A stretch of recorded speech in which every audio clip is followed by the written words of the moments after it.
Trees, like any other plant, require food in the form of sugars for energy and continued growth. Food is obtained through a series of physical processes and complex chemical reactions. Like most other living things, the food for trees is essentially assembled from just three elements: carbon, oxygen, and hydrogen.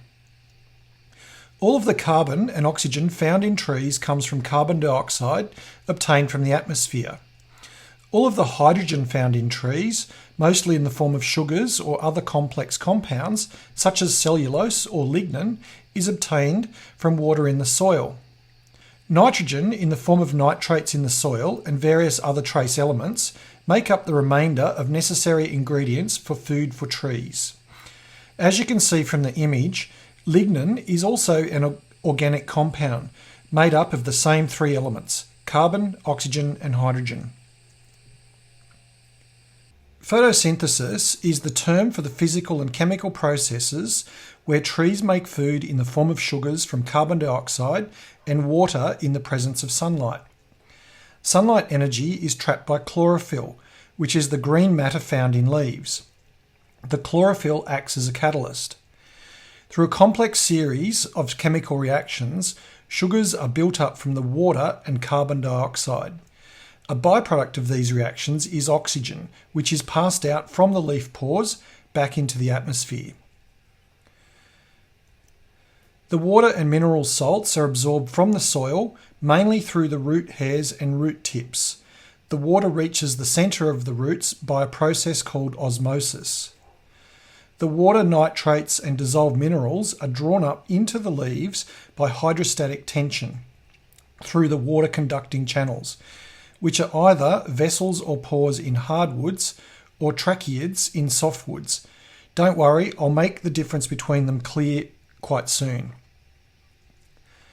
Hydrostatic tension is generated by trees via a process called transpiration, where a large proportion of the water drawn up from the ground is evaporated by the heat of the sun on the leaves, causing a difference in hydrostatic pressure. The water and other dissolved minerals are transported from the roots to the leaves via the sapwood, which are newly matured woody tissue. When we consider the need for large amounts of water to evaporate to create the difference in hydrostatic pressure, or the suck, to get the water from the ground all the way up to the leaves, we can see why trees in drier climates tend to grow more slowly and also have generally denser timber than trees in wetter climates. But like most things in the natural world, there are exceptions to this rule of thumb.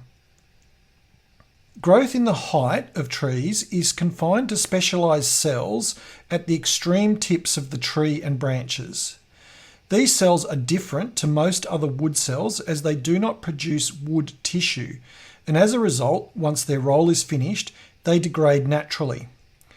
This produces the pith or medulla found in the centre of the tree and in any timber cut from this section.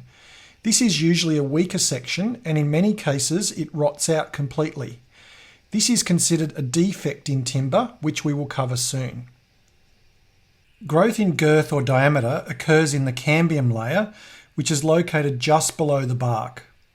This special layer is a thin layer of simple, unspecialised cells located between the inner surface of the bark and the sapwood.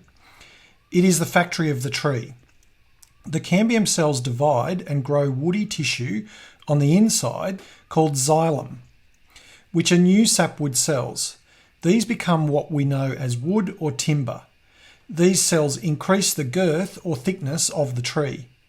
Over time, these cells become lignified, meaning they block up and die, leaving mature woody cells which are dead. On the outside of the cambium layer are the phloem cells. These are living cells which do not have lignin in their walls. They transport the food from the leaves down and throughout the tree. A good mnemonic to help to remember how water and food travels through the tree is sapwood sucks up and phloem flows down.